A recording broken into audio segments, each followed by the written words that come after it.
ఓం మహాగణపతే నమః. 2026వ సంవత్సరము అంటే 2026 జనవరి నుంచి డిసెంబర్ వరకు నూతన ఆంగ్ల సంవత్సరంలో ద్వాదశ రాశుల వారికి ఎలాంటి ఫలితాలు కలుగుతున్నాయో చూద్దాము. ముందుగా ఈ 2026వ సంవత్సరంలో ఉన్నటువంటి గ్రహస్థితిని కనుక మనం ఒకసారి గమనించినట్టయితే చక్కటి గ్రహస్థితి కనిపిస్తుంది. ముఖ్యంగా మనకి గురువు మనము ఏదైతే సంవత్సరం పొడుగున ఫలితాలను చూస్తున్నాం కాబట్టి దీర్ఘకాలికంగా మనకు సంచారం చేసేటటువంటి గ్రహాలను కనుక చూసినట్టయితే గురువు, శని, రాహువు, కేతువు ఈ 4 గ్రహాల యొక్క సంచారాన్ని మనం పరిగణలోకి తీసుకొని ఈ ఫలితాలు ఏ విధంగా ఉంటాయి ఈ సంవత్సరము ప్రతి రాశి వారికి అనేది చూద్దాము. అయితే ఈ సంవత్సరము గురువు మనకి ముఖ్యంగా మిథున రాశిలో సంచారం చేస్తున్నాడు. అదేవిధంగా కర్కాటక రాశిలో సంచారం చేస్తాడు. అదేవిధంగా మనకు సింహరాశిలో కూడా గురువు యొక్క సంచారం అనేది ఈ సంవత్సరం ఉంటుంది. ఇక శని యొక్క సంచారము మీనరాశిలో ఉంటుంది. ఇక రాహువు కుంభరాశిలో సంచారం చేస్తున్నాడు. కేతువు సింహరాశిలో సంచారం చేస్తున్నాడు. ఈ శని యొక్క సంచారము, రాహు యొక్క సంచారము, కేతు యొక్క సంచారము ఈ సంవత్సరము వారి ఆ రాశిలో మాత్రమే వారి యొక్క సంచారం ఉంటుంది. అంటే శని మీనరాశిలోను, కేతు సింహరాశిలోను, అదేవిధంగా రాహు కుంభరాశిలోను సంచారం చేస్తారు. అయితే మనకి శని వక్రీకరిస్తాడు. ఒకే రాశిలో సంచారం చేస్తున్నప్పటికీ శని మనకు జూలై 27వ తేదీ రోజు వక్రగతుడవుతాడు. ఇదొకటి మనము కాంబినేషన్ పరిగణలోకి తీసుకోవాలి. అదేవిధంగా మనకు గురువు కూడా మనకి ముఖ్యంగా చూసుకున్నట్టయితే గురువు కూడా వక్రీకరించి ఉన్నాడు. మార్చి 11th వరకు మనకు వక్రీకరించి మిథున రాశిలో ఉంటాడు.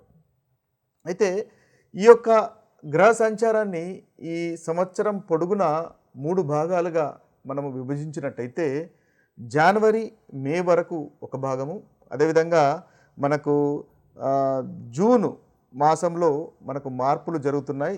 జూన్ 2వ తేదీన కర్కాటక రాశిలోకి గురువు సంచారం ఉంటుంది. కాబట్టి జూన్ మాసము ఒక సంచారంలో కలిగే మార్పు.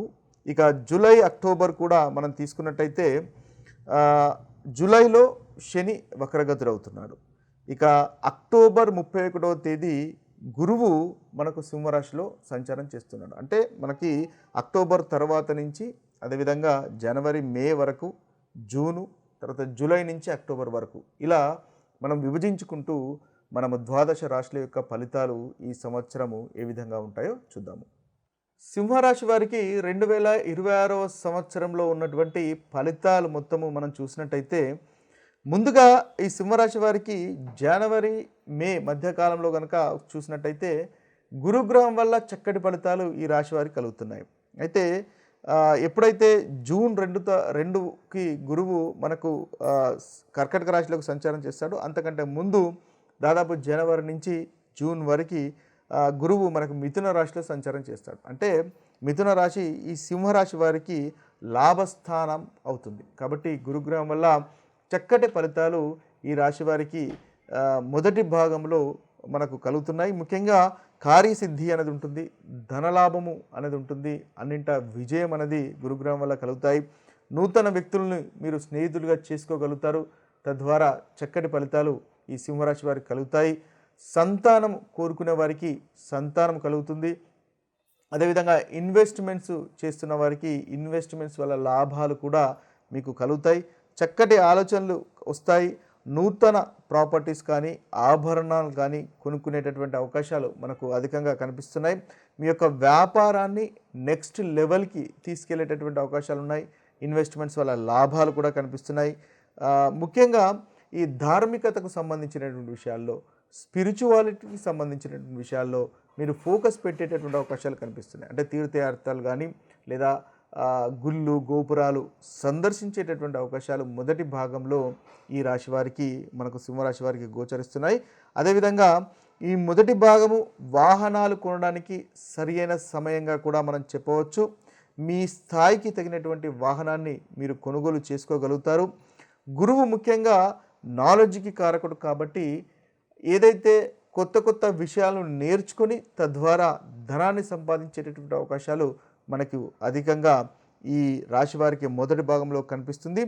అదేవిధంగా గురువు పంచమ స్థానం పైన దృష్టి ఉంటుంది. అదేవిధంగా నవమ భావం పైన దృష్టి ఉంటుంది. కాబట్టి మీ యొక్క సంతానానికి సంబంధించినటువంటి ప్రోగ్రెస్ అనేది బాగుంటుంది. అంటే మీ యొక్క పిల్లలు మంచి ప్రోగ్రెస్ పొందేటటువంటి అవకాశాలు మనకు ఈ సంవత్సరం కనిపిస్తున్నాయి.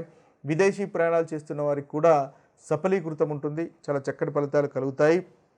ముఖ్యంగా మీ పిల్లలకు గౌరవము లభించడము, వారు ఒకవేళ మంచి పదవులు కానీ లేదా వారికి ఉద్యోగం కానీ గురించి చూస్తున్నట్టయితే వారికి చక్కటి ఉద్యోగ అవకాశాలు కూడా మనకు జూన్ వరకు రావడం లాంటి ఫలితాలు మనకు అధికంగా కనిపిస్తున్నాయి. ఇక చూసినట్టయితే ఎప్పుడైతే అక్టోబర్ 31 తర్వాత దాదాపుగా జూన్ తర్వాత ముఖ్యంగా గురువు కర్కాటక రాశిలోకి సంచారం చేస్తాడు, 12వ స్థానంలోకి సంచారం చేస్తాడు. కాబట్టి ఖర్చులు పెరిగే అవకాశాలు కనిపిస్తున్నాయి. పనిచేసే చోట కూడా ఇబ్బందులు కనిపిస్తున్నాయి. కాబట్టి ఆ విషయంలో కాస్త జాగ్రత్త పడండి. అంటే జూన్ కంటే ముందు గురువు చాలా చక్కగా ఉన్నాడు, జూన్ తర్వాత అంతగా అనుకూలంగా లేడు. కాబట్టి ఖర్చులు పెరిగేటటువంటి అవకాశాలు ఉంటాయి. ఆ ఖర్చుల విషయంలో కాస్త జాగ్రత్త పడండి. ఆరోగ్యపరంగా ఏదైనా సర్జరీ చేయవలసినటువంటి అవసరం కనుక వస్తే అది మీకు ఫేవరబుల్గా ఉంటుంది అని మీరు గమనించండి. ఇక చూసినట్టయితే అక్టోబర్ 31 తర్వాత మళ్ళీ మీకు గురువు 1వ స్థానంలోకి సంచారం చేస్తాడు. అయితే ఈ 1వ స్థానంలో సంచారం అనేది ఉద్యోగస్తులకు అంతగా అనుకూలంగా ఉండదు అని చెప్పాలి.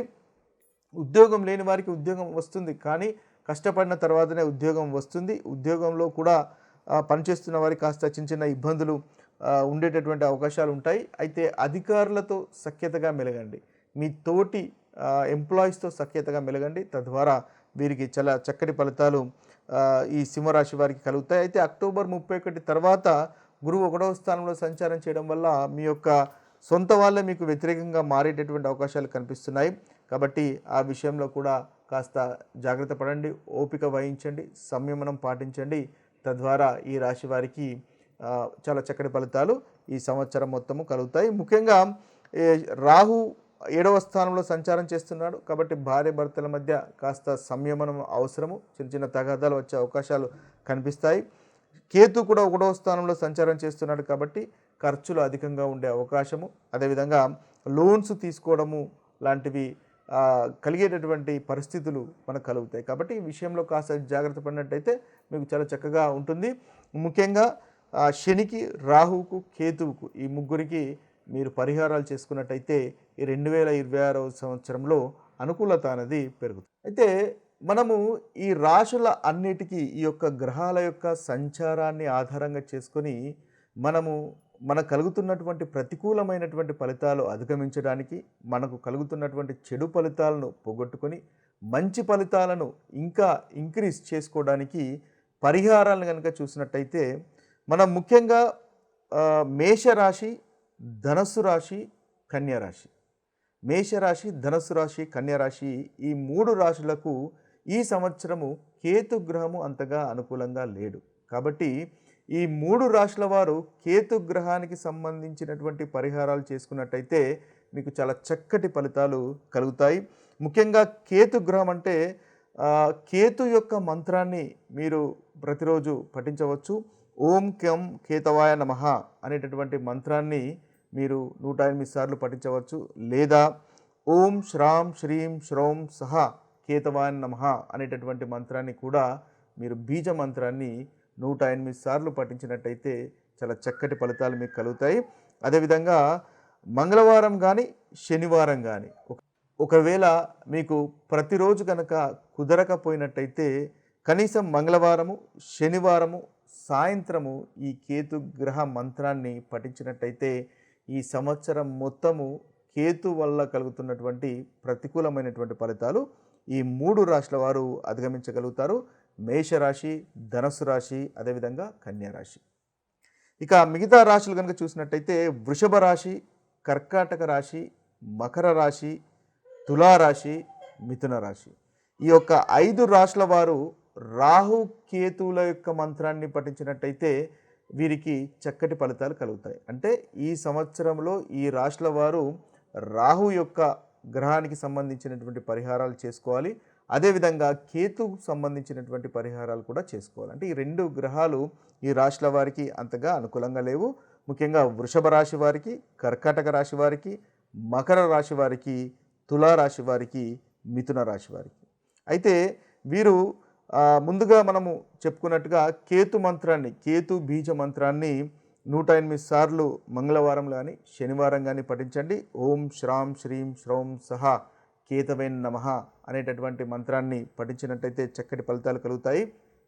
అదేవిధంగా ఈ రాశుల వారు ఈ సంవత్సరం పొడుగున గణపతిని ఆరాధించినట్టయితే ఈ కేతు గ్రహం వల్ల కలుగుతున్నటువంటి ప్రతికూలమైనటువంటి ఫలితాలు తొలగిపోయి అనుకూలమైనటువంటి ఫలితాలు కలుగుతాయి. అదేవిధంగా శివుడికి అభిషేకం చేసినా కూడా మనకు ఈ రాశి వారికి చక్కటి ఫలితాలు కలుగుతాయి. అయితే ఈ కేతు గ్రహంతో పాటుగా మనము రాహుగ్రహానికి సంబంధించినటువంటి పరిహారాలు కూడా చేసుకోవాలి. ముఖ్యంగా రాహుగ్రహం అంటే దుర్గామాతను కనుక ఈ రాశుల వారు ఈ సంవత్సరం ఆరాధించినట్టయితే చక్కటి ఫలితాలు కలుగుతాయి. అనుకున్నటువంటి మీకు పనులు నెరవేరుతాయి. ముఖ్యంగా రాహు యొక్క బీజమంత్రాన్ని కూడా మీరు పఠించవచ్చు. ఓం భ్రాం బ్రీం బ్రౌం సహా రాహవేన్ నమః అనేటటువంటి ఈ బీజ మంత్రాన్ని 108 సార్లు రాహుకాలంలో ఉదయం 7 గంటల నుంచి 9 గంటల మధ్య లేదా సాయంత్రము 4 గంటల 30 నిమిషముల నుండి 6 గంటల వరకు పఠించినట్టయితే వీరికి రాహుగ్రహం వల్ల కలుగుతున్నటువంటి ప్రతికూలమైనటువంటి ఫలితాలు కూడా తొలగిపోయి అనుకూలత అనేది కలుగుతుంది. ముఖ్యంగా నాగదేవతకు సంబంధించినటువంటి పూజలు కానీ చేసుకున్నట్టయితే మీకు ఈ రాహుగ్రహం వల్ల కలుగుతున్నటువంటి దుష్ఫలితాలు ఏదైతే ఉన్నాయో రాహు కేతు వల్ల కలుగుతున్నటువంటి దుష్ఫలితాలు తొలగిపోతాయి. అంతేకాకుండా శివునికి కూడా మీరు ఈ సంవత్సరం పొడుగున ఈ రాశుల వారు శివునికి సంబంధించినటువంటి పూజలు కనుక చేసుకున్నట్టయితే చక్కటి పరిహారాలుగా ఉపయోగపడతాయి. ఏదైతే ప్రతికూలమైనటువంటి ఫలితాలు ఉన్నాయో ఆ ప్రతికూలమైనటువంటి ఫలితాలు తొలగిపోతాయి. ఇక మనం చూసినట్టయితే సింహరాశి, వృశ్చిక రాశి, కుంభరాశి, మీనరాశి ఈ మిగిలిన 4 రాశులు సింహరాశి, వృశ్చిక రాశి, అదేవిధంగా కుంభరాశి, మీనరాశి ఈ 4 రాశుల వారు మాత్రము రాహువు, కేతువు, శని ఈ 3 గ్రహాల యొక్క పరిహారాలు చేసుకోవాల్సినటువంటి అవసరం ఉంటుంది. అంటే ఈ సంవత్సరం పొడుగున మీకు ఈ 3 గ్రహాలు దాదాపుగా అంతగా అనుకూలంగా లేవు. కాబట్టి ఈ ప్రతికూలమైనటువంటి ఫలితాలు తొలగిపోయి అనుకూలమైనటువంటి ఫలితాలు కలగడానికి ఈ 3 గ్రహాల యొక్క పరిహారాలు అనేది చేసుకోవడం ఉత్తమము. మనం ముందుగా చెప్పుకున్నట్టుగా ఈ రాహు పరిహారాలు, అదేవిధంగా రాహు బీజ మంత్రాలు, అదేవిధంగా కేతు బీజ మంత్రాలను పఠించండి.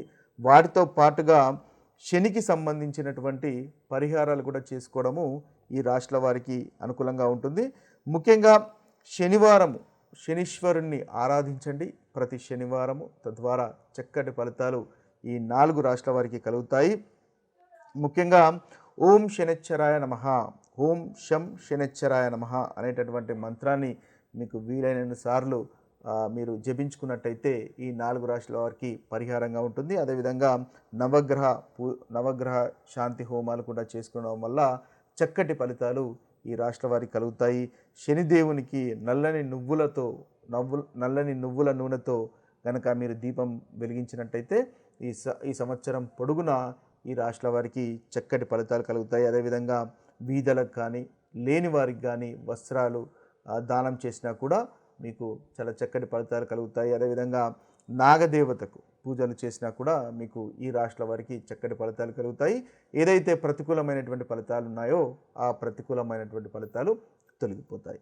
ఇవి స్థూలంగా మనకు 12 రాశుల వారికి ఉన్నటువంటి పరిహారాలు, ఈ సంవత్సరం చేసుకోవాల్సినటువంటి పరిహారాలు. మరొక వీడియోలో మరొక రాశి ఫలితాలతో కలుద్దాము. అంతవరకు సెలవు. సర్వే జన సుఖినో భవంతు, సర్వే సుజన సుఖినో భవంతు. నమస్తే.